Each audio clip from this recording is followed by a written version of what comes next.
All right, Mitchell Mesenbrink, back-to-back Big Ten champ. Thoughts on how that match went? What? How that match went, just the overall thoughts. Yeah, it was good. Obviously, I want to score more points, but sometimes you got to battle. And I appreciate Mikey he wants to battle. There's not many people that do, and I appreciate that. Yeah, I saw you two shared a little moment. You said something to him, looked like a show of respect. What was that? That's what I said. It's just there's not many people that like to battle, and you like to battle, and I appreciate that. Yeah. What was the difference in this match? You've had 4 matches with him, none closer than 12-6. What did he do differently this time that would allow you to get your offense? Yeah, I mean,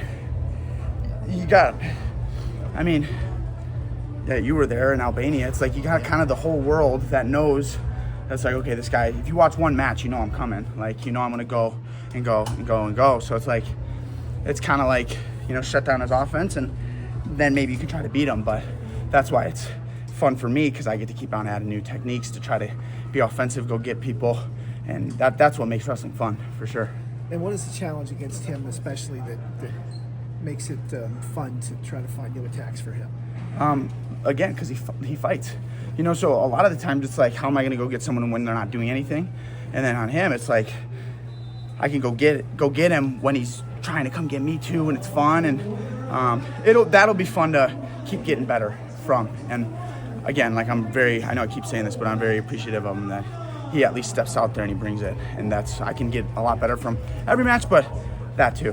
What can you take from this, especially that you could carry forward with you to have in your toolbox?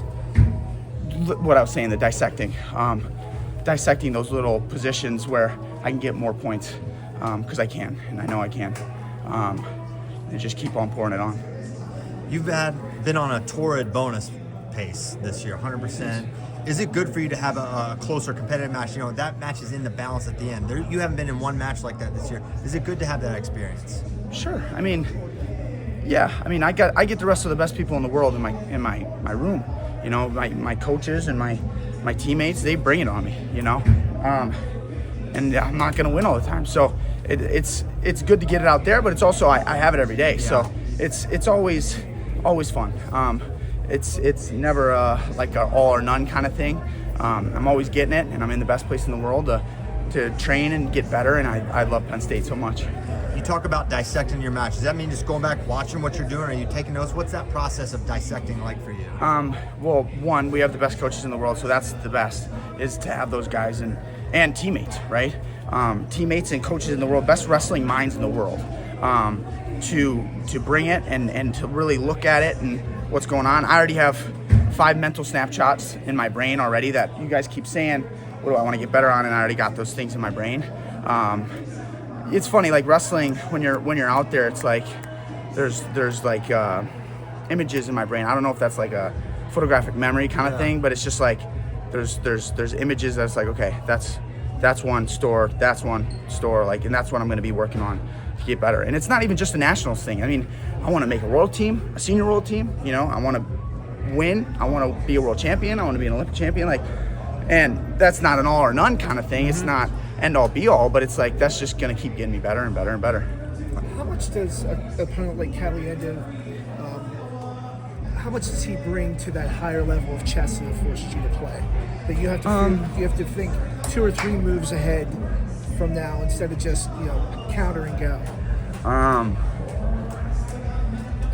Yeah, I think there's different ways to play chess. So you brought up chess, like there's a way that there's sometimes a lot of strategery, but then some other grandmasters, they just go out and, like I keep saying, bring it. They just let the board kind of be in jumbles, and that's gonna show who wins. And so that's kind of, I feel like that's more representative of how we wrestle. It's like go out, let chaos ensue, and just go. Right? Those snapshots, are they happening like during the match, or you're like, oh, okay, he did this, I did that, or is it something like now you're off the mat 3 minutes after, so you wrestled? Are they there now? Yeah, and I don't want to answer that. I don't want this to be arrogant, but I would hope to say that I'm nearing close to being the best, or some of the best in the world, and being wrestling minds, and that's coaches too. You don't have to be a wrestler to have a great mind for wrestling. Just have a really good feel. I feel like having that good feel and that high wrestling IQ brain, it's like almost immediate.